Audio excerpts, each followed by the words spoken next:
Kakek, orang tua saya akan mengambil uangmu setelah pesta hari ini. Bisik cucu saya yang berusia 8 tahun, dan kata-katanya menggelegar seperti petir, menghancurkan ilusi cinta keluarga. Saya, seorang kakek yang selalu mendukung mereka, pulang lebih awal, menyembunyikan keterkejutan di balik topeng kelelahan. Tapi apa yang saya lakukan selanjutnya? Rencana licik untuk membalas pengkhianatan mereka, mengejutkan semua orang. Saya mengalahkan mereka di permainan mereka sendiri, dan mereka tak akan pernah melupakannya. Sebelum melanjutkan, mohon berlangganan saluran ini dan beritahu kami dari mana kamu mendengarkan di kolom komentar. Saya tahu apa yang kamu pikirkan. Yah, tapi dengar dulu. Suara Budi pecah melalui telepon, memotong keheningan Sabtu pagi seperti pisau berkarat. Saya hampir menjatuhkan cangkir kopi. Panggilan jam 7 pagi bukan gaya Budi, apalagi dengan getar gugup yang saya kenali dari masa remajanya saat dia merusak truk saya. Apa yang terdengar aneh? Nak, saya bersandar di kursi dapur, menyaksikan uap naik dari kopi sementara cahaya pagi melukis kotak-kotak emas di koran kemarin yang belum terbaca. Yah, Santi sangat ingin. Maksudku, kami berdua pikir kamu harus datang ke pesta ulang tahun Aisyah hari ini. Kata-kata itu keluar terlalu cepat. Seperti dia sudah berlatih tapi lupa ritmenya. Sesuatu yang dingin mengendap di dada saya. Sejak kapan mereka perlu meyakinkan saya untuk menemui cucu saya? Budi, kapan saya pernah absen di ulang tahun Aisyah? Bukan itu maksudku. Jeda. Saya mendengar suara seperti Santi di latar belakang, tajam dan mendesak. Santi sudah merencanakan ini selama berminggu-minggu, dan dia khusus meminta saya menelepon untuk memastikan kamu datang. Saya mengaduk kopi perlahan, melihat krim berputar membentuk badai kecil. Santi khusus meminta. Santi yang biasanya memperlakukan kehadiran saya seperti kewajiban yang terpaksa. Itu perhatian darinya. Ya, dia sangat antusias. Tawa Budi terdengar dipaksakan, metalik. Pesta dimulai jam 2, tapi mungkin kamu bisa datang lebih awal. Kami ingin bicara soal urusan keluarga. Sendok berdenting di cangkir saat saya meletakkannya. Urusan keluarga? Dalam 3 tahun sejak jadi duda, urusan keluarga tak pernah butuh pembicaraan khusus. Urusan keluarga seperti apa? Oh, kamu tahu, perencanaan, hal-hal masa depan. Santi punya ide agar kita semua lebih terlibat satu sama lain. Saya berjalan ke jendela, ponsel di telinga, melihat bulan di seberang jalan menyiram kotak bunga. Santi dengan ide soal keterlibatan keluarga. Wanita yang menghabiskan makan malam Natal lalu memeriksa ponsel setiap 5 menit. Kedengarannya bagus. Budi. Suara saya tetap rata, tapi insting bisnis saya berteriak. 30 tahun membaca orang di meja rapat mengajarkan saya kapan seseorang menjual sesuatu yang tidak mereka percayai. Bagus. Jadi, kamu datang lebih awal, mungkin jam 1.30. Saya melirik kulkas tempat gambar terbaru Aisyah tergantung di samping daftar belanja. Rumah miring dengan tokoh-tokoh tongkat bertuliskan kakek, ayah, ibu, dan saya dengan krayon ungu. Gadis kecil itu adalah titik terang di dunia saya sejak Anita meninggal. Tentu saja, saya akan datang lebih awal. Saya tak akan melewatkan hari Aisyah untuk apapun. Sempurna. Dan yah, suara Budi merendah. Tetap buka pikiran tentang apa yang ingin kami bicarakan. Oke? Semua demi memastikan semua orang terurus. Telepon terputus sebelum saya bisa bertanya, apa maksudnya semua orang terurus? Saya menatap ponsel lama, lalu meletakkannya di meja di samping koran yang belum tersentuh. Ada yang tidak beres. Suara Budi membawa nada bersalah yang saya ingat saat dia berusia 8 tahun dan meminjam uang dari dompet Anita untuk permen. Tapi ini terasa lebih besar dari kenakalan masa kecil. Saya menuang kopi baru dan mencoba menepis kegelisahan. Mungkin Santi benar-benar ingin memperbaiki hubungan keluarga. Mungkin saya terlalu berlebihan menanggapi undangan sederhana. Tapi saat duduk kembali dengan kopi, saya tak bisa berhenti memikirkan frasa memastikan semua orang terurus. Dari pengalaman, ketika orang mulai bicara soal mengurus semua orang, biasanya mereka bermaksud mengurus diri sendiri dulu. Saya melihat gambar Aisyah lagi dan tersenyum meski khawatir.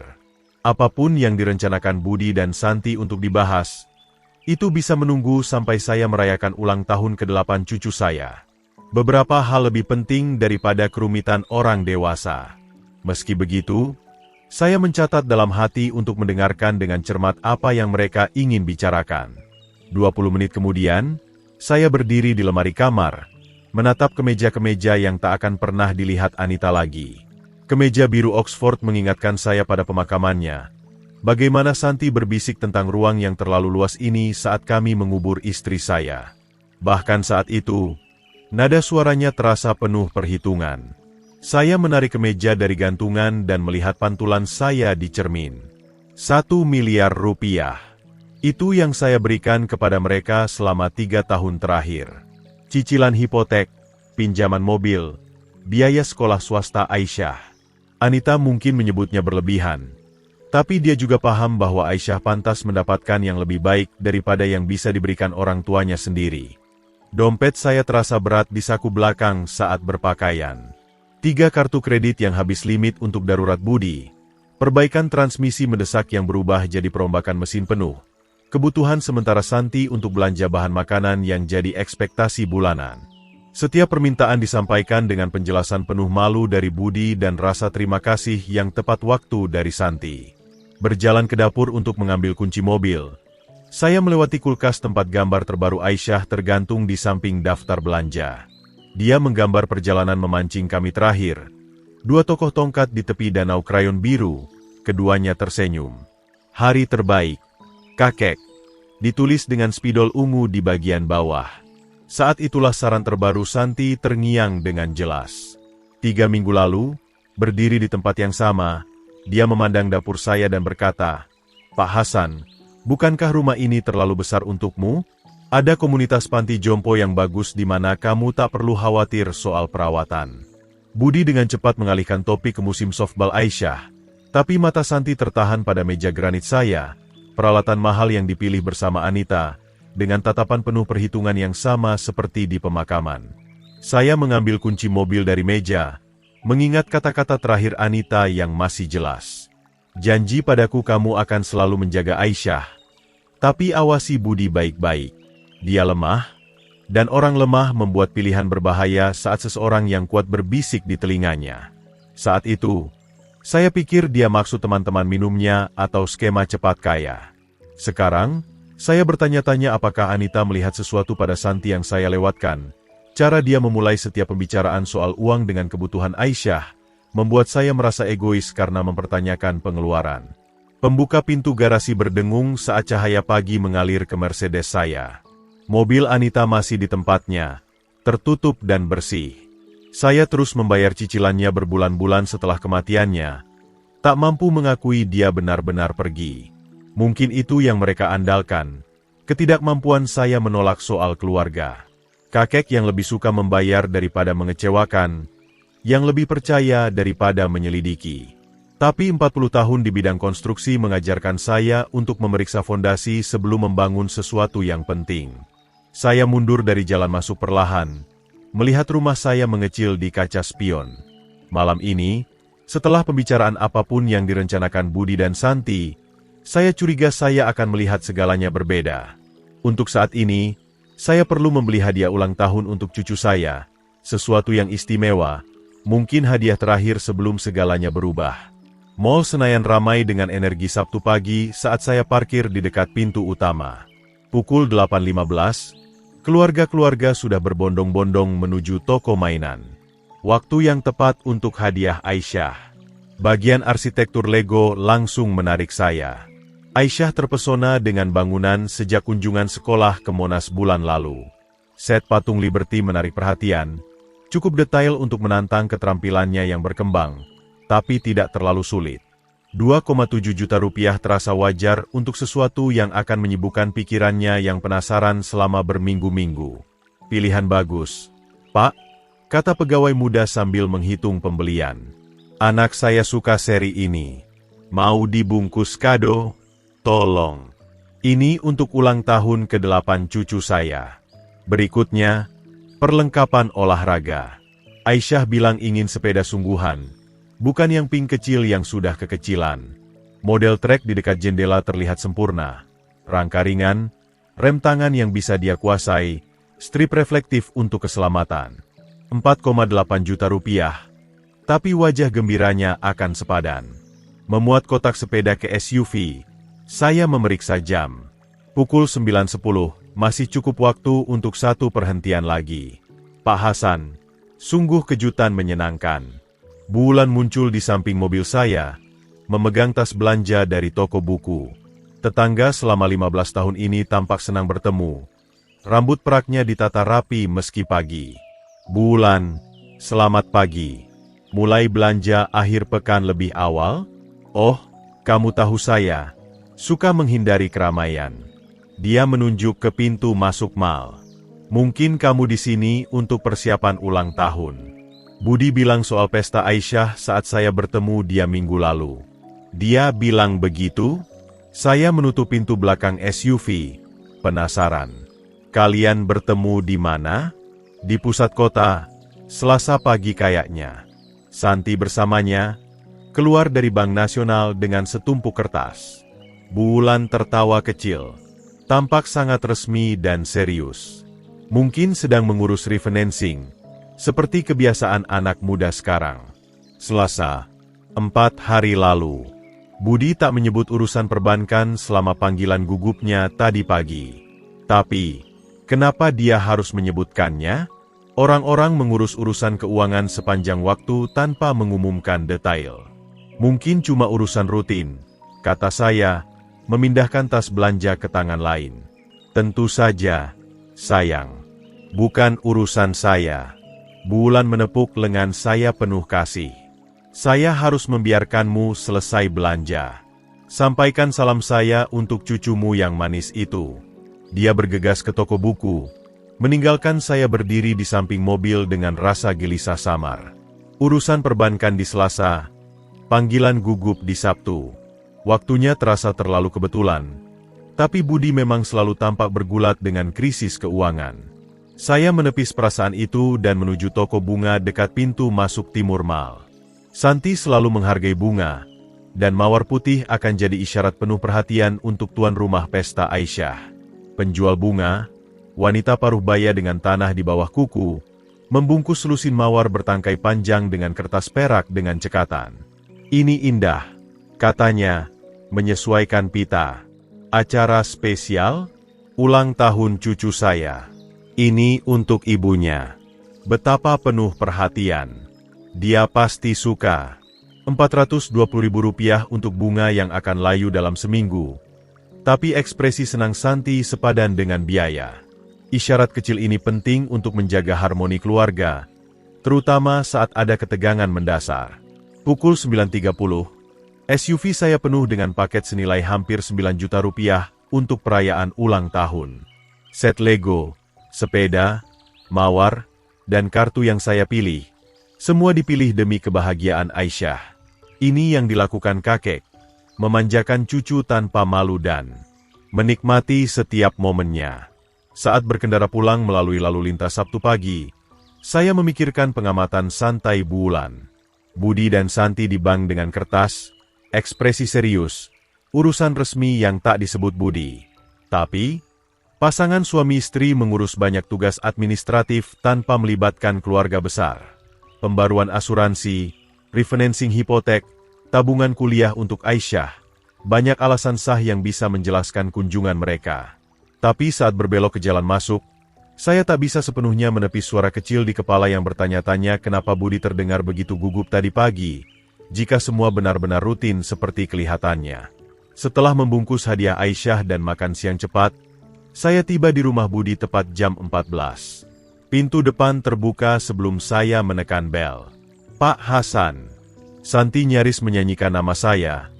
Tangannya terentang lebar seolah kami tak bertemu selama berbulan-bulan, bukan minggu. Kamu terlihat luar biasa hari ini. Antusiasme ini terasa asing. Santi biasanya menawarkan senyum sopan dan peluk cepat sebelum menghilang ke tugas dapur. Hari ini, dia menyentuh lengan saya 2 kali saat bicara, Matanya berbinar dengan energi yang tak pernah saya lihat ditujukan pada saya. Terima kasih, Santi. Pestanya terlihat indah. Saya melangkah masuk, membawa kotak sepeda yang dibungkus dan tas kado berisi set Lego. Pita warna-warni bergantung di setiap pintu, dan balon-balon mengisi setiap sudut. Jauh lebih mewah dari perayaan ulang tahun sebelumnya. Yah, ini dia. Budi muncul dari ruang tamu. Suaranya menggema seperti penutur karnaval. Ayo ketemu Dedi dari kantor. Dedi, ini ayahku yang luar biasa yang sering kuceritakan. Ayah luar biasa. Pembicaraan Budi di tempat kerja tentang saya biasanya fokus pada metode bisnis kuno atau keras kepala saya soal pensiun. Tapi hari ini, dia menepuk bahu saya dengan antusiasme teatrikal. Tawanya terlalu keras di lorong yang didekorasi. Ruang tamu ramai dengan wajah-wajah familiar. Keluarga Joko dari sebelah mengobrol dekat perapian, sementara Burini duduk di sofa, mengamati segalanya dengan mata tajam. Pak Agus dan Ibu Lita membantu anak mereka, Tommy, menata permainan pesta di meja kopi. Kakek, Aisyah berlari ke arah saya. Senyum tulusnya memotong atmosfer buatan seperti sinar matahari. Dia memeluk pinggang saya, dan sejenak dunia terasa normal lagi. Selamat ulang tahun, sayang. Saya menyerahkan tas kado. Yang ini dulu, lalu kejutan besar. Dia membuka set Lego arsitektur dengan jari hati-hati.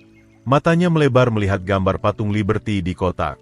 Tapi saat menoleh untuk berterima kasih, sesuatu berkedip di wajahnya. Bayangan kesedihan yang hilang saat Santi mendekat. Bukankah kakek baik hati, sayang? Ucapkan terima kasih dengan benar. Terima kasih, kakek. Ini benar-benar keren. Suara Aisyah penuh apresiasi tulus bercampur sesuatu. Rasa bersalah, kekhawatiran. Seorang anak 8 tahun tak seharusnya terdengar begitu terbebani di pesta ulang tahunnya. Budi mengarahkan saya ke dapur, di mana Dedi memegang bir dan mengobrol ringan soal penjualan mobil. Percakapan mengalir cukup normal. Tapi Budi terus menyela dengan pujian tak perlu tentang kebijaksanaan bisnis dan kepemimpinan keluarga saya. Setiap komentar terasa seperti latihan, seperti baris dari naskah yang dia hafal dengan buruk. Pak Hasan tahu segalanya soal membangun hubungan sukses. Budi mengumumkan ke Dedi. Dia mengajari saya banyak tentang kepercayaan dan kesetiaan keluarga. Kepercayaan dan kesetiaan keluarga, topik aneh untuk obrolan pesta santai, apalagi disampaikan dengan intensitas maniak Budi saat ini. Dedi mengangguk sopan, jelas tidak nyaman dengan pujian berlebihan Budi pada ayahnya sendiri. Santi muncul kembali dengan piring makanan pembuka, menempatkan diri di antara saya dan tamu lain. Pak Hasan, kamu harus coba canape ini. Saya buat khusus dengan memikirkan selera canggihmu. Selera canggih saya? Santi tak pernah memperhatikan preferensi makanan saya selain memastikan porsi cukup di acara keluarga. Sekarang dia berputar di samping saya, mengisi ulang gelas anggur sebelum kosong, bertanya tentang kenyamanan saya setiap beberapa menit. Dari seberang ruangan, saya melihat Aisyah membuka kartu dari teman sekolah. Gerakannya mekanis, sopan tapi jauh. Saat Tommy bertanya tentang set Lego barunya, dia mengangguk dan tersenyum sesuai. Tapi responnya tak punya antusiasme tulus yang saya harapkan. Dia tumbuh begitu cepat. Burini mengamati, duduk di samping saya di sofa. Anak yang penuh perhatian. Minggu lalu dia tanya apakah kakek dan orang tua pernah berselisih soal keputusan penting. Gelas anggur saya terhenti di tengah jalan ke bibir.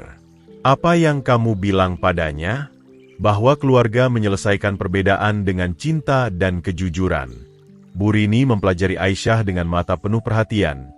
Meski dia tampak terganggu oleh sesuatu di luar kekhawatiran anak biasa. Di seberang ruangan, Budi dan Santi bertukar pandang cepat. Komunikasi tanpa kata yang menunjukkan koordinasi. Mereka sudah melakukan itu sepanjang sore. Saya sadari, kontak mata singkat, anggukan halus, interupsi tepat waktu saat percakapan mendekati topik tertentu. Sore itu berlarut dengan kegembiraan yang dipaksakan dan koreografi hati-hati.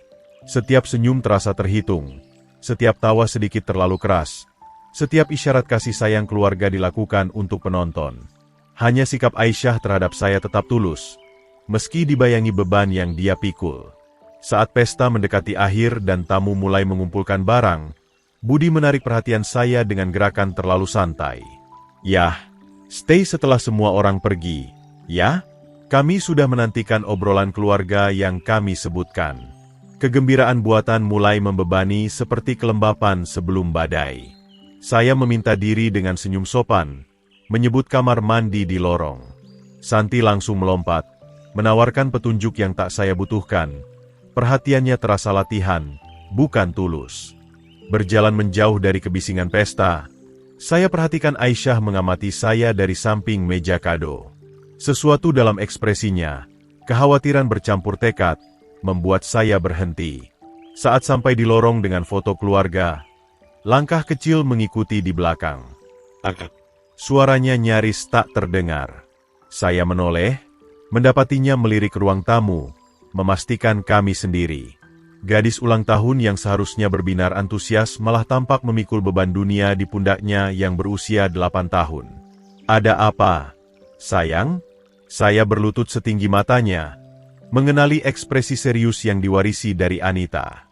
"Kamu tampak bermasalah." Dia menggigit bibir bawahnya, isyarat yang mengingatkan saya pada neneknya saat pembicaraan sulit. Saya harus bilang sesuatu penting soal ibu dan ayah. Dada saya sesak.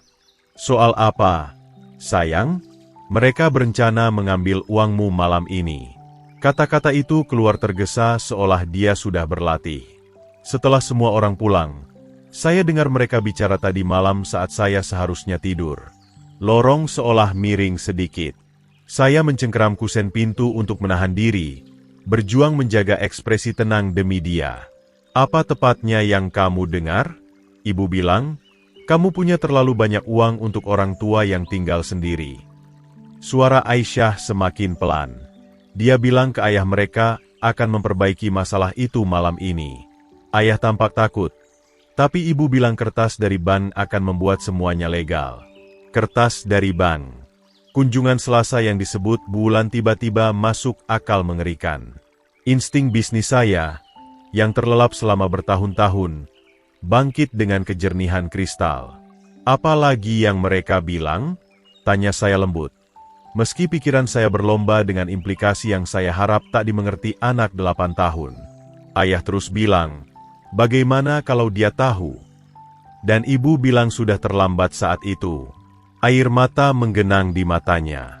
"Kakek, saya tak ingin mereka ambil uangmu. Kamu satu-satunya yang benar-benar mendengarkan saya." Saya menariknya ke pelukan erat, merasakan tubuh kecilnya gemetar di pelukan saya. Cucu Anita memikul rahasia orang dewasa yang tak seharusnya ditanggung anak. Pengkhianatan ini lebih menyakitkan. Tahu mereka merencanakan ini dalam jangkauan telinga polos. "Dengar baik-baik," bisik saya di rambutnya. "Kamu melakukan hal yang benar memberitahu saya. Tapi kita harus simpan ini sebagai rahasia kita untuk saat ini. Oke?" "Bisa." Dia mengangguk di bahu saya. "Kamu akan menghentikan mereka?" "Ya, sayang. Saya akan menangani semuanya." Saya memegangnya di jarak lengan, memastikan dia bisa melihat kepastian di mata saya. "Tapi kita harus kembali ke pestamu sekarang dan bertindak normal. Bisa berani untuk saya?" "Saya kira bisa." Dia mengusap hidungnya dengan punggung tangan. "Kamu masih akan menyayangi saya kalau ibu dan ayah marah?" Pertanyaan itu mengena seperti pukulan fisik. "Aisyah, apapun yang dilakukan orang tuamu tak akan pernah mengubah betapa saya menyayangimu." "Tidak ada." "Mengerti?" Kelegaan membanjiri wajahnya. Senyum tulus pertama yang saya lihat sore itu. "Saya juga menyayangimu, kakek." Bergandengan tangan, kami kembali ke suara pesta. Tapi segalanya telah berubah dalam beberapa menit bisikan itu. Anak yang saya besarkan, menantu yang saya dukung, keluarga yang saya percayai dengan hati saya, semuanya kini dilihat melalui lensa pengkhianatan terencana. Saat kami bergabung kembali dengan perayaan, saya menangkap mata Budi di seberang ruangan. Dia tersenyum dan melambai. Antusiasme palsu yang sebelumnya membingungkan saya. Sekarang saya paham tujuan pasti dari pertunjukan itu. Kembali ke pesta terasa seperti melangkah ke panggung di mana semua orang lupa mereka sedang berakting. Saya kembali ke percakapan dengan kemudahan alami yang diajarkan 40 tahun negosiasi bisnis. Sementara secara internal mencatat setiap pandangan antara Budi dan Santi dengan kejernihan baru yang menghancurkan. Bu Rini sedang membahas taman saat saya perhatikan Budi memeriksa jam untuk ketiga kalinya dalam 10 menit. Santi muncul di sisinya seketika. Kontak mata mereka kini jelas terkoordinasi, bukan kebetulan. Mereka sedang mengatur saya sadari, memastikan saya tetap nyaman, terlibat, dan yang terpenting, hadir untuk apapun yang mereka rencanakan setelah tamu pergi. Pak Hasan, tambah anggur? Tangan Santi menyentuh lengan saya dengan perhatian terlatih. Kamu terlihat agak pucat. Apa kamu baik-baik saja? Pucat? Ya, mungkin saja. Mengetahui keluarga berencana mencuri hasil kerja seumur hidup bisa membuat seseorang begitu. Tapi saya berhasil tersenyum lelah yang tak sepenuhnya dibuat-buat. Hanya sedikit sakit kepala. Tapi saya baik-baik saja. Ekspresinya berubah hampir tak terlihat. Jenis mikroekspresi yang saya pelajari dari lawan di ruang rapat, kelegaan bercampur perhitungan. Kakek yang lelah dan sedikit tak sehat akan lebih mudah dimanipulasi daripada yang waspada. Selama 1 jam berikutnya, saya memainkan peran dengan sempurna. Kakek ramah, patriark keluarga yang murah hati, pria tua yang mungkin tak secerdas dulu. Saya menerima perhatian mereka, memuji keramahan mereka, dan mengamati koordinasi mereka yang semakin jelas dengan ketertarikan terpisah seperti mempelajari strategi lawan catur. Budi terus mengarahkan percakapan menjauh dari topik keuangan. Setiap kali tamu menyebut ekonomi atau perencanaan pensiun, Santi mengalihkan pembicaraan ke rumah saya, kesehatan saya, pengaturan hidup masa depan saya. Mereka mengelola alur informasi, memastikan tak ada yang bertentangan dengan narasi yang mereka bangun untuk pembicaraan keluarga penting malam ini. Sekitar pukul 17.30, saat bayangan sore memanjang dan tamu mulai mengumpulkan barang, saya mengumumkan niat untuk pulang. Saya pikir saya harus pulang lebih awal. Sakit kepala ini tak membaik. Efeknya langsung. Budi dan Santi bertukar pandang. Penuh kewaspadaan nyata. Yah, tunggu. Budi bergerak menghalangi jalan saya ke pintu. Kami benar-benar ingin bicara soal urusan keluarga penting yang kami sebutkan. Ingat, kamu janji tinggal setelah semua pergi. Mungkin lain kali, kata saya, mempertahankan persona kakek lelah. Saya benar-benar perlu istirahat. Tapi Pak Hasan, Santi melangkah mendekat, suaranya bergetar mendesak. Kami punya sesuatu spesial yang direncanakan malam ini. Sesuatu yang sudah kami siapkan berminggu-minggu. Sesuatu yang sudah mereka siapkan berminggu-minggu. Kunjungan ban yang disaksikan bulan, dokumen hukum, rencana yang membutuhkan kehadiran dan kerja sama saya. Saya melihat keputusasaan merayap ke dalam penampilan mereka saat garis waktu yang terorkestrasi dengan cermat terancam runtuh. Saya yakin bisa menunggu sampai besok. Jawab saya lembut. Keluarga tak akan kemana-mana. Wajah Budi memerah. Sebenarnya, ada beberapa masalah sensitif waktu yang perlu kami bicarakan. Urusan keuangan yang tak bisa ditunda. Urusan keuangan yang tak bisa ditunda. Menarik sekali Budi memilih frasa itu. Saya mencatat komentar itu bersama semua intelijen lain yang saya kumpulkan selama sore yang surreal ini. Besok, Nak, saya janji. Saya menoleh ke Aisyah, yang mengamati percakapan kami dengan mata khawatir. Berlutut setingginya, saya menariknya ke pelukan yang mungkin jadi pelukan polos terakhir sebelum semuanya berubah. Terima kasih atas pesta ulang tahun yang luar biasa, sayang. Terima kasih atas kehadiranmu, kakek. Lengan kecilnya mengencang di leher saya. Aku sangat menyayangimu. Saya juga menyayangimu, lebih dari yang kamu tahu, bisik saya di telinganya. Cukup pelan agar hanya dia yang mendengar. Semuanya akan baik-baik saja. Berdiri, saya merasakan tangan Budi di bahu saya, lebih berat dari perlu, hampir menahan. Yah, tolong beri kami 1 jam. 1 jam untuk bicara soal keputusan keluarga penting ini. Saya menatap mata anak saya dan melihat bukan anak yang saya besarkan, Tapi pria putus asa yang keserakahannya mengalahkan cinta yang tersisa. Realisasi itu lebih menyakitkan dari yang saya duga. Tapi suara saya tetap stabil. Lain kali, Budi. Saya harus pulang sekarang. Berjalan ke mobil sementara mereka mengamati dari pintu. Santi berbisik mendesak di telinga Budi. Keduanya memancarkan ketegangan frustrasi. Saya merasakan beban penampilan akhirnya terangkat dari pundak. Sendirian di Mercedes saya duduk sejenak di jalan masuk mereka, memproses besarnya apa yang baru terjadi. Keluarga saya berencana merampok saya, malam ini, dengan dokumen hukum dan persiapan cermat. Menyalakan mesin, saya menjauh dari rumah tempat saya merayakan mungkin pertemuan keluarga normal terakhir. Di dalam rumah, keheningan terasa berbeda dari pagi tadi, tak lagi damai, melainkan syarat tujuan. Saya berjalan langsung ke kantor rumah, ruangan tempat saya membangun bisnis konstruksi dari truk tunggal dan tekad keras. 40 tahun dokumen penting tersimpan di brankas dinding di balik potret Anita. Saya memutar kunci kombinasi, memori otot dari puluhan tahun urusan bisnis membimbing jari saya. 18.959, ulang tahun Anita. Ironi tak hilang bahwa kenangannya akan membantu melindungi apa yang kami bangun bersama. Dokumen-dokumen itu menceritakan kisah yang terlalu saya percayai untuk dibaca dengan benar.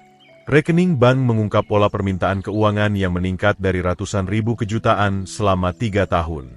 Portofolio investasi bernilai jauh lebih besar dari yang disadari Budi atau Santi. Akta properti untuk properti sewa yang mereka tak tahu ada. Dan yang terpenting, catatan setiap pembayaran yang saya buat untuk mendukung gaya hidup mereka, 247 transaksi individu. Saya mendokumentasikan semuanya dengan presisi metodis yang membuat bisnis saya sukses. Cicilan hipotek, perbaikan mobil, tagihan medis, biaya sekolah swasta Aisyah. Setiap pembayaran dibenarkan oleh darurat keluarga atau peluang yang tampak wajar saat itu. Duduk di meja dengan foto Anita mengawasi dari rak buku, saya akhirnya melihat manipulasi dengan jelas. Permintaan yang meningkat itu adalah pengkondisian, melatih saya untuk mengiyakan jumlah yang semakin besar. Saran Santi soal panti jompo bukan perhatian pada kesejahteraan saya, itu pengintaian untuk pencurian malam ini. Setiap cicilan hipotek, setiap cek sekolah, kata saya keras ke foto Anita. Mereka sudah merencanakan ini selama berbulan-bulan. Ponsel saya diam di meja. Budi dan Santi pasti sedang panik sekarang. Mencoba mencari cara melanjutkan tanpa saya hadir untuk pembicaraan keluarga penting mereka. Pikiran itu memberi kepuasan kelam. Membuka file kartu nama, saya menemukan nomor pribadi Pak Hadi. 20 tahun persahabatan dan rasa hormat profesional dengan Wakil Presiden Bank Nasional. Pak Hadi akan mengingat kontraktor cermat dan penuh detail yang tak pernah telat bayar atau ingkar janji. Lebih penting, dia akan paham apa arti dokumen hukum yang diperoleh dengan alasan palsu. Jam menunjukkan pukul 21.30. Terlalu larut untuk panggilan bisnis, tapi saya mencatat untuk besok pagi. Prioritas pertama, memahami dokumen apa yang diperoleh Budi dan Santi dan bagaimana menetralkan efektivitas hukumnya. Selanjutnya, saya meninjau surat wasiat dan dokumen perwalian, pengaturan standar yang meninggalkan segalanya untuk Budi dengan ketentuan untuk pendidikan dan masa depan Aisyah. Ditulis saat saya masih percaya anak saya punya integritas dan cinta keluarga, bukan sekadar keserakahan akan uang kami. Dokumen itu perlu revisi segera. Ibu Kartika telah mengesahkan sebagian besar dokumen hukum saya selama bertahun-tahun. Independen, rahasia, dan tak terhubung dengan bank manapun tempat Budi dan Santi mungkin punya sekutu. Panggilan lain untuk besok pagi. Menyebar dokumen investasi di meja seperti rencana pertempuran, saya menghitung kekayaan bersih saya untuk pertama kalinya dalam bertahun-tahun. 34 miliar rupiah dalam aset likuid, ditambah 3 properti sewa, ditambah rumah ini tanpa hipotek, jauh lebih banyak dari yang dicurigai Budi dan Santi, dan pasti lebih dari yang bisa mereka curi dalam satu malam manuver hukum. Tapi ini bukan soal uang. Ini soal keadilan untuk anak 8 tahun yang orang tuanya rela membuatnya trauma dengan rahasia orang dewasa. Ini soal hukuman untuk orang dewasa yang memanfaatkan cinta seorang pria tua pada keluarganya. Ini soal memastikan pengkhianatan punya konsekuensi. Suara Anita bergema dari percakapan terakhir kami. Awasi Budi baik-baik. Orang lemah membuat pilihan berbahaya saat seseorang kuat berbisik di telinganya. Sekarang saya paham. Santi telah berbisik selama 3 tahun. Dan Budi memilih keserakahan daripada kesetiaan keluarga di setiap kesempatan. Ponsel berdering tiba-tiba, mengejutkan saya dari perencanaan. Nama Budi muncul di ID penelepon. Saya biarkan berdering.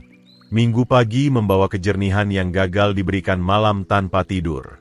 Setelah akhirnya tertidur menjelang fajar, saya bangun dengan insting bisnis saya terlibat penuh dan rencana spesifik di depan. Sambil minum kopi di kantor rumah, saya membuka file kontak bisnis ke nomor pribadi Pak Hadi. Pukul 9 terasa tepat untuk menghubungi teman lama soal urusan keuangan. Pak Hadi dan saya menjaga persahabatan selama 20 tahun melalui pinjaman, investasi, dan kesuksesan bertahap konstruksi Santoso. Dia akan mempercayai panggilan dari saya, terutama soal pengelolaan portofolio. Pak Hadi, maaf mengganggu di minggu pagi. Saya mulai saat dia menjawab. Saya sedang meninjau portofolio investasi dan ingin dengar pendapatmu soal ide konsolidasi. Pak Hasan, selalu senang mendengarmu. Suaranya penuh kehangatan tulus. Ada apa di pikiranmu? Saya mempertimbangkan menyederhanakan akun. Mungkin menyentralisasi semuanya untuk pengelolaan lebih mudah. Apa kebijakan bank saat ini soal program bantuan keuangan? Ada beberapa opsi tergantung kebutuhanmu. Kamu memikirkan layanan otomatis atau bantuan pengelolaan yang lebih komprehensif? Pembukaan sempurna. Sebenarnya, saya penasaran soal pengaturan kuasa, opsi konservatori. Ada klien yang menangani ini baru-baru ini? Pak Hadi berhenti, dan saya hampir bisa mendengar dia mempertimbangkan batas kerahasiaan. Lucu kamu tanya.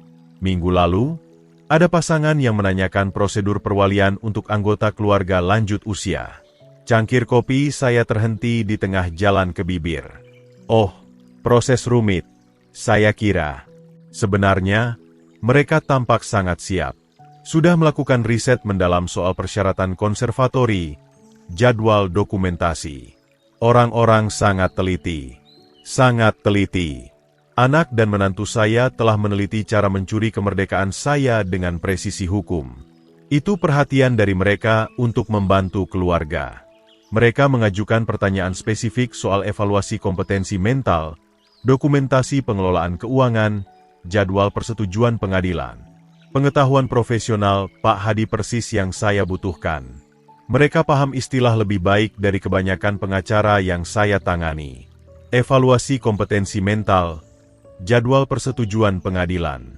Mereka berencana menyatakan saya tak kompeten dan merebut kendali atas semua yang saya bangun selama 40 tahun. Skala pengkhianatan terus meluas di luar yang saya bayangkan mungkin. Apakah mereka tampak yakin soal situasi mereka? Tanya saya hati-hati. Mereka bilang sudah siapkan dokumentasi, opini medis disiapkan, bilang prosesnya akan berjalan cepat begitu dimulai. Pak Hadi tertawa kecil. Kebanyakan keluarga tak begitu terorganisir saat menangani transisi perawatan lansia. Transisi perawatan lansia. Eufemisme itu membuat tangan saya mengepal di sekitar ponsel.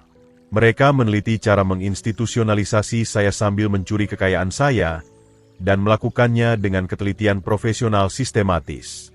Kedengarannya mereka sangat peduli pada kesejahteraan anggota keluarga. Saya kelola.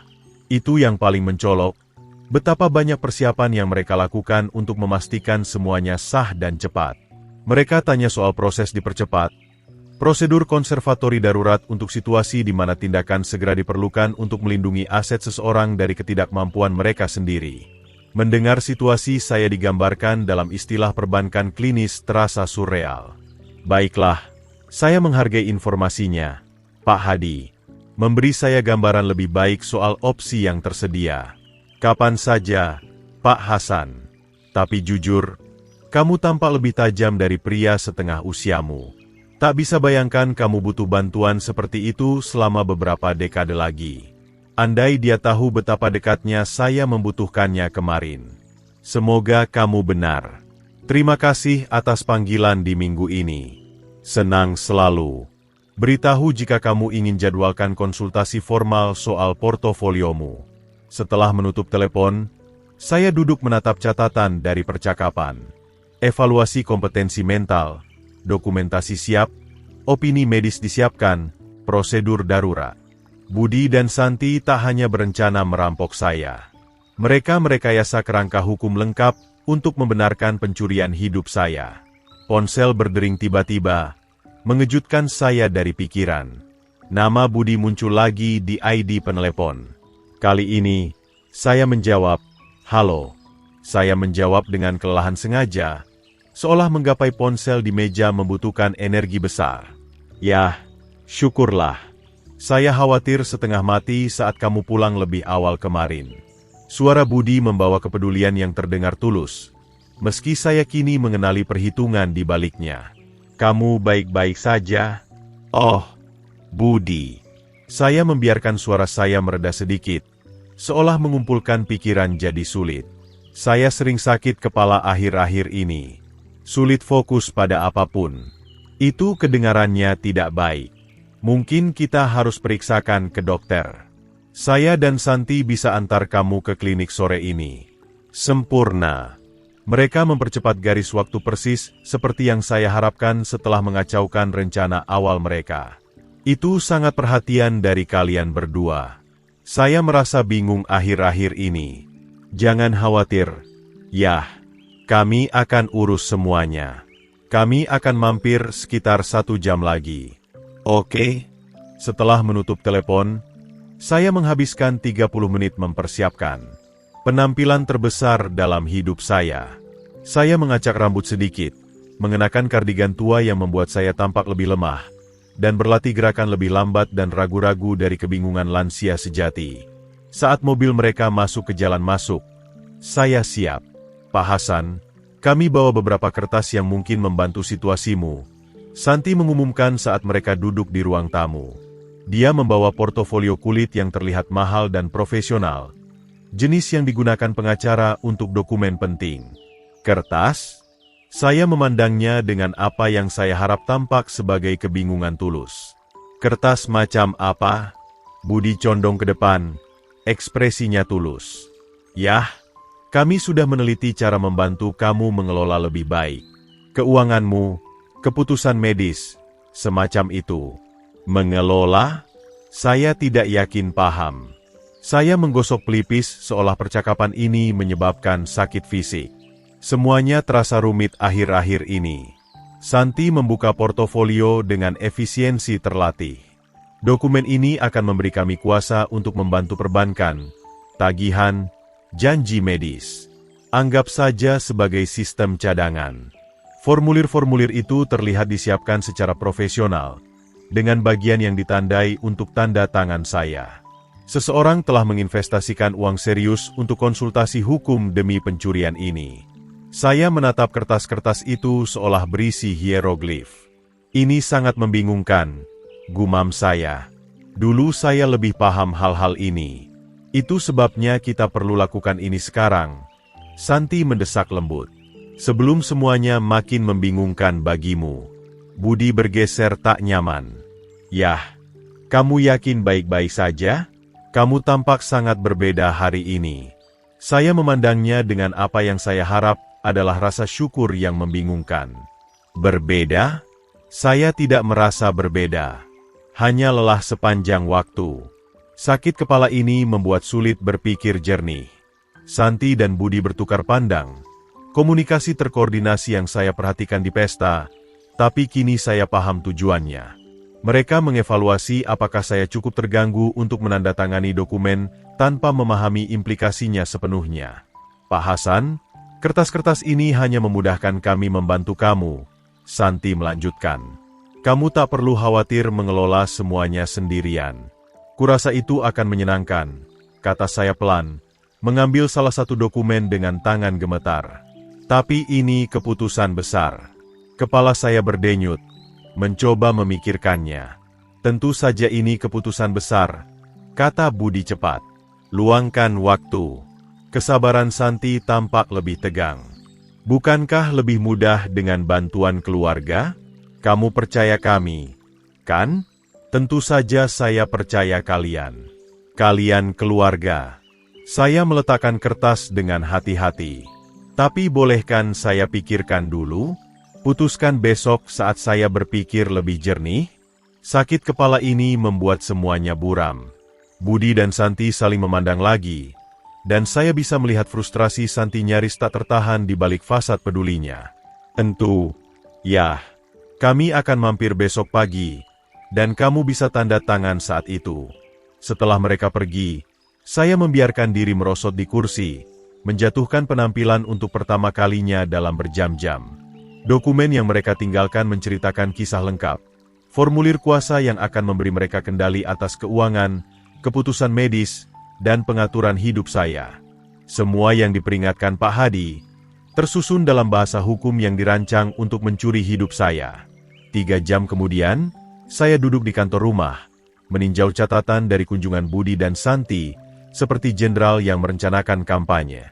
Dokumen kuasa mereka terbentang di meja, formulir profesional yang akan memberi mereka kendali penuh atas keuangan, keputusan medis, dan pengaturan hidup. Setiap baris tanda tangan disorot kuning, setiap persyaratan saksi ditandai dengan cermat.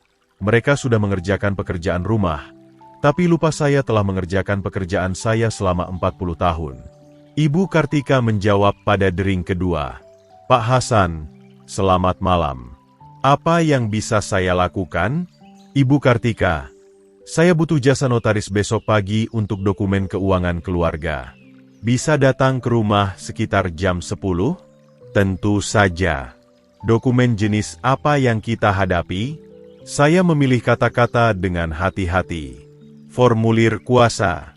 Mungkin urusan keluarga yang agak sensitif. Jadi saya akan menghargai kebijaksanaan profesionalmu. Kamu tahu bisa mengandalkan saya. Saya bawa segel dan jurnal. Sempurna. Ibu Kartika telah mengesahkan puluhan kontrak untuk bisnis konstruksi saya selama bertahun-tahun. Dia akan langsung mengenali taktik tekanan atau paksaan yang tidak wajar, bagian dari pelatihan profesionalnya. Panggilan berikutnya, Pak Hadi. Pak Hadi, bisa mampir besok pagi sekitar jam 10? Saya memikirkan percakapan kita kemarin, dan saya ingin meninjau portofolio secara detail. Tentu, Pak Hasan. Setelah apa yang kita bahas soal bantuan pengelolaan keuangan, saya pikir tinjauan menyeluruh bijaksana. Bagus. Mungkin akan mendidik. Pak Hadi tertawa kecil. Saya bawa dokumen yang diperlukan. Sampai jumpa jam 10. Mendidik. Memang. Pak Hadi akan menyaksikan apapun yang direncanakan Budi dan Santi, dan sebagai wakil presiden bank, dia akan paham persis apa yang dilihatnya. Lebih penting, kehadirannya akan menambah bobot hukum pada dokumentasi perilaku mereka. Panggilan terakhir. Budi. Saya membiarkan suara saya membawa ketidakpastian gemetar yang saya perankan sore itu. Budi. Saya sudah memikirkan kertas-kertas yang kamu bawa. Kamu benar. Saya memang butuh bantuan mengelola. Yah, itu luar biasa. Santi akan sangat lega. Kami bisa datang besok pagi. Saya sudah atur notaris untuk membuat semuanya sah dan legal. Jam 10 tepat. Sempurna. Dan Budi, terima kasih karena mempercayai kami dengan ini. Kepercayaan. Kata itu terasa pahit di mulut, tapi saya berhasil terdengar bersyukur. Kalian keluarga saya. Tentu saja saya percaya kalian. Setelah menutup telepon, saya berjalan ke jendela yang menghadap halaman belakang. Taman Mawar Anita butuh perhatian. Tugas lain yang saya kelola sendiri. Sejak kematiannya, besok akan menentukan apakah saya akan terus mengelolanya sebagai orang bebas, atau melihatnya layu dari panti jompo sementara Budi dan Santi membagi hasil kerja hidup kami. Saya mengeluarkan buku catatan kuning dan menuliskan urutan peristiwa yang saya harapkan besok. Pukul 9.45, Ibu Kartika tiba, menyiapkan bahan notaris. Pukul 10, Pak Hadi tiba dengan dokumen portofolio. Pukul 10.05, Budi dan Santi tiba mengharapkan penandatanganan dokumen mudah. Pukul 10, saksi profesional mengamati taktik manipulasi mereka. Pukul 10.15, kebenaran terungkap. Ironi indah tak hilang dari saya. Mereka meneliti cara mencuri kemerdekaan saya melalui prosedur hukum, tapi lupa bahwa prosedur hukum membutuhkan saksi dan dokumentasi yang tepat. Besok, persyaratan yang sama akan membeberkan pengkhianatan mereka. 20 km di seberang kota, Budi mungkin sedang menjelaskan ke Santi betapa kooperatifnya saya terdengar, bagaimana notaris akan membuat semuanya resmi, betapa dekatnya mereka mengendalikan miliaran rupiah. Mereka akan merayakan malam ini, yakin bahwa pria tua bingung akhirnya menerima bantuan mereka. Mereka tak tahu sedang melangkah ke perangkap yang dibuat oleh pikiran bisnis yang sama yang membangun apa yang mereka coba curi. Saya melihat gambar Aisyah di kulkas. Keluarga tokoh tongkat kami berdiri di samping rumah miring. Besok akan menentukan apakah gadis kecil itu tumbuh dengan kakek yang melindunginya, atau orang tua yang mengajarinya bahwa kesetiaan keluarga bisa dibeli dan dijual. Suara Anita bergema dari 3 tahun lalu. Janji padaku kamu akan selalu menjaga Aisyah. Saya berniat menepati janji itu. Senin pagi tiba kelabu dan dingin. Saya tidur sedikit malam itu. Tapi saat Ibu Kartika tiba pukul 9.45 dengan segel dan jurnal notarisnya, saya merasa sepenuhnya siap. Selamat pagi, Pak Hasan. Kantor rumah yang indah, katanya, menata bahan-bahannya di meja samping. Ini seharusnya sederhana. Pak Hadi mengetuk tepat jam 10, membawa portofolio bankirnya. Pagi, Pak Hasan. Siap untuk tinjauan portofolio itu? Lebih siap dari yang kamu tahu, jawab saya, menempatkan diri di belakang meja saat langkah kaki mendekati pintu depan. Budi dan Santi masuk dengan senyum penuh percaya diri dan kotak dokumen kulit mereka. Mereka berhenti saat melihat Ibu Kartika dan Pak Hadi. Tapi Santi pulih cepat. Betapa penuh perhatiannya kamu mengatur bantuan profesional, katanya mulus. Ini akan membuat semuanya jauh lebih resmi. Memang begitu, jawab saya. Suara saya tak membawa kerapuhan bingung kemarin. Silakan, semua, duduk. Budi duduk di kursi di depan meja saya, masih tersenyum. Yah, kamu terdengar jauh lebih baik hari ini. Lebih seperti dirimu yang dulu. Persis seperti diriku yang dulu. Tajam, jeli, mampu. Saya condong ke depan, menatap matanya langsung. Itu sebabnya saya perlu bilang sesuatu sebelum kita menandatangani dokumen apapun. Pena Santi berhenti bergerak di daftar periksanya. Pak Hasan, ada apa? Tidak ada yang salah dengan saya, Santi, tapi saya sepenuhnya sadar akan rencanamu. Keheningan membentang seperti kawat tegang. Senyum Budi goyah. Yah, rencana apa? Kami di sini untuk membantu. Saya tahu soal kunjungan kalian ke Bank Pak Hadi Selasa lalu. Saya tahu soal prosedur perwalian yang kalian teliti. Saya tahu soal evaluasi kompetensi mental yang kalian rencanakan. Wajah Budi memucat. Ekspresi terkendali Santi retak sesaat sebelum dia mencoba pengendalian kerusakan. Pak Hasan, kamu bingung. Kami ke bank untuk perencanaan keuangan kami sendiri. Pak Hadi, saya memotong, menoleh ke teman saya. Apa kamu keberatan berbagi apa yang mereka bahas selama janji Selasa sore? Pak Hadi berdeham secara profesional.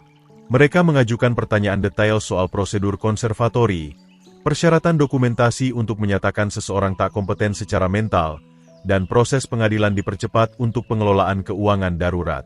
Ibu Kartika menoleh dari jurnal notarisnya, tiba-tiba waspada. Pak Hasan, apakah kamu bilang dokumen kuasa ini disiapkan dengan alasan palsu? Saya bilang mereka berencana menyatakan saya tak kompeten agar bisa mencuri semua yang saya bangun selama 40 tahun. Suara Budi akhirnya keluar, meski tercekat. Yah, kami khawatir padamu. Kemarin kamu tampak sangat bingung. Kemarin saya berakting. Hari ini kamu melihat saya yang sebenarnya. Saya membuka laci meja dan mengeluarkan dokumentasi yang saya siapkan. 247 transaksi selama 3 tahun. 1 miliar rupiah dalam pembayaran dukungan. Setiap cicilan hipotek, setiap perbaikan mobil, setiap tagihan sekolah swasta, semua didokumentasikan. Santi condong ke depan. Keputusasaan merayap ke suaranya. Itu pengeluaran keluarga yang sah. Pembayaran pengkondisian. Saya memotong. Melatih saya untuk mengiakan jumlah yang semakin besar sampai saya setuju menandatangani kemerdekaan saya. Saya menatap langsung ke arahnya. Kalian meneliti cara menginstitusionalisasi saya sambil membagi aset saya. Ibu Kartika meletakkan penanya. Ini sangat tidak biasa. Saya perlu paham situasi penuh sebelum mengesahkan apapun. Situasi penuhnya, saya lanjutkan, adalah anak dan menantu saya menghabiskan berminggu-minggu meneliti prosedur hukum untuk mencuri uang saya, berkonsultasi dengan pengacara soal proses perwalian, dan berencana menyatakan saya tak kompeten berdasarkan bukti kebingungan yang dibuat-buat. Tangan Budi gemetar saat mencengkeram sandaran kursi. Kami tidak pernah. Kami hanya pikir kamu mungkin butuh bantuan mengelola. Bantuan mengelola kekayaan bersih 34 miliar rupiah ditambah 3 properti sewa? Suara saya mengeras. Bantuan yang butuh konsultasi pengacara soal prosedur konservatori darurat. Santi berdiri mendadak. Kamu memutarbalikkan segalanya. Kami mencintaimu. Cinta tidak melibatkan konspirasi, Santi. Cinta tidak melibatkan penelitian cara mencuri. Kemerdekaan seseorang saat mereka masih sehat dan kompeten. Pak Hadi berbicara pelan. Pak Hasan, pertanyaan yang mereka ajukan sangat spesifik. Mereka tahu istilah hukum yang kebanyakan keluarga tak pernah temui kecuali merencanakan sesuatu besar. Ibu Kartika mengangguk muram. Dari pengalaman saya, perencanaan keuangan keluarga yang sah tak butuh riset soal evaluasi kompetensi mental. Ruangan hening kecuali napas berat Budi. Dia menatap saya dengan sesuatu yang mendekati pengakuan. Mungkin untuk pertama kalinya melihat pengusaha yang membangun kekayaan yang mereka coba curi. Apa yang terjadi sekarang? Bisiknya. Saya berdiri, merasakan setiap tahun usia saya, tapi juga setiap ons kebijaksanaan dan pengalaman yang terkumpul. Sekarang kita bicara soal konsekuensi. Konsekuensi? Saya ulang, membuka laci meja untuk mengambil dokumen hukum yang saya siapkan akhir pekan. Saya ubah wasiat saya segera. Warisan saya akan masuk ke perwalian pendidikan untuk Aisyah. Bisa diakses saat dia berusia 21. Budi condong ke depan dengan putus asa. Yah, tolong. Kami membuat kesalahan. Tapi kami bisa memperbaiki ini. Perwalian akan menyediakan untuk pendidikan kuliahnya, sekolah pasca sarjana jika dia pilih, dan dana awal untuk jalur karir apapun yang dia pilih. Saya menyebar dokumen wasiat baru di meja. Ibu Kartika, saya perlu ini disaksikan dan disahkan. Suara Santi retak sedikit. Pak Hasan, kamu tidak bisa melakukan ini pada keluargamu sendiri. Saya melindungi keluarga saya. Jawab saya tegas. Dari orang tua yang rela mencuri kemerdekaan kakeknya untuk mendanai gaya hidup mereka. Ibu Kartika memeriksa dokumen secara profesional. Pak Hasan, syarat ini sangat spesifik. Ada ketentuan terlampir. Jika Budi dan Santi secara resmi melepaskan semua klaim atas warisan saya dan menunjukkan perubahan tulus selama setahun ke depan, saya akan pertimbangkan ulang, kata saya. Tapi mereka harus buktikan telah menjadi orang tua yang pantas untuk Aisyah. Pak Hadi mengangguk setuju saat menyaksikan tanda tangan saya. Struktur perwalian pendidikan ini luar biasa. Dia akan punya setiap peluang yang kamu tak pernah bisa berikan langsung. Budi menutupi wajahnya dengan tangan. Apa maksudnya perubahan tulus? Bagaimana kami membuktikan itu? Dengan mendapatkan pekerjaan yang benar-benar mendukung keluarga kalian, bukan bergantung pada saya. Dengan memprioritaskan kebahagiaan Aisyah di atas keinginan finansial kalian. Dengan menunjukkan bahwa cucu saya lebih penting bagi kalian daripada rekening bank saya. Santi berdiri mendadak. Ketenangannya akhirnya retak sepenuhnya. Bagaimana kami bisa hidup tanpa dukunganmu? Sama seperti jutaan keluarga lain, dengan kerja jujur dan pengeluaran bertanggung jawab. Bantuan hipotek berhenti hari ini. Pembayaran mobil berhenti seketika. Kalian berdua dewasa dengan gelar sarjana. Cari tahu caranya. Ibu Kartika menyelesaikan pengesahan dokumen dengan efisiensi terlatih. Semuanya mengikat secara hukum sekarang. Pak Hasan, kamu harus simpan ini di tempat aman. Pengacara saya akan punya salinan sore ini. Saya yakinkan. Setelah Ibu Kartika dan Pak Hadi pergi dengan jabat tangan dan janji kebijaksanaan, kami bertiga duduk dalam keheningan tak nyaman. Budi tampak hancur. Santi tampak sedang menghitung strategi bertahan hidup. Ada lagi yang ingin kalian katakan? Tanya saya. Budi menatap mata saya untuk pertama kalinya sejak pengungkapan dimulai. Maaf. Ya, saya tahu itu tak memperbaiki apapun. Tapi saya benar-benar minta maaf. Santi tak bilang apa-apa. Yang mengatakan segalanya soal prioritasnya. Kata-kata itu murah, Budi. Tindakan selama setahun ke depan akan menentukan apakah keluarga ini punya masa depan bersama. 3 jam kemudian, Aisyah mengetuk pintu. Tas sekolahnya masih di bahu. Kakek, Ibu bilang kamu ingin ketemu saya? Saya berlutut setinggi matanya, seperti 2 hari lalu di lorong. Ayo duduk bersamaku. Sayang, kita perlu bicara soal hal-hal orang dewasa. Dia duduk di samping saya di sofa. Kebijaksanaan usia 8 tahunnya sudah merasakan sesuatu yang serius. Ini soal yang saya ceritakan? Sebagian. Ibu dan ayahmu membuat pilihan buruk soal uang, dan harus ada konsekuensi. Tapi tak ada yang mengubah betapa saya menyayangimu. Apa mereka dalam masalah? Mereka harus belajar mengurus diri sendiri dan kamu lebih baik. Tapi Aisyah, saya ingin kamu tahu bahwa masa depanmu sepenuhnya aman. Saya sudah buat pengaturan khusus untuk memastikan kamu bisa kuliah dimanapun kamu mau. Belajar apapun yang menarik minatmu. Matanya sedikit berbinar. Bahkan sekolah dokter hewan, itu sangat mahal. Terutama sekolah dokter hewan. Dan jika kamu berubah pikiran dan ingin jadi insinyur, guru, atau mulai bisnis sendiri, akan ada uang untuk itu juga. Bagaimana dengan ibu dan ayah? Mereka akan bekerja sangat keras untuk jadi orang tua yang lebih baik. Dan jika mereka berhasil, keluarga kita mungkin bisa sembuh dari luka ini. Tapi bahkan jika mereka tidak, kamu dan saya akan selalu punya satu sama lain. Dia memeluk saya erat, dan saya merasakan kehadiran Anita dalam pelukan itu. 3 generasi cinta berlanjut meski ada pengkhianatan dan kepercayaan yang rusak. Bisa lihat brosur kuliah? Tanya Aisyah. Saya ingin lihat seperti apa sekolah dokter hewan. Tentu saja, saya tersenyum, meraih laptop. Kita punya banyak waktu untuk merencanakan masa depanmu. Di luar, musim semi berubah jadi musim panas, dan mawar Anita akhirnya mulai mekar. Jika Anda menyukai cerita ini, silakan sukai video ini, berlangganan saluran, dan bagikan kesan Anda di kolom komentar. Untuk mendengar cerita berikutnya, klik kotak di sebelah kiri. Terima kasih telah menonton.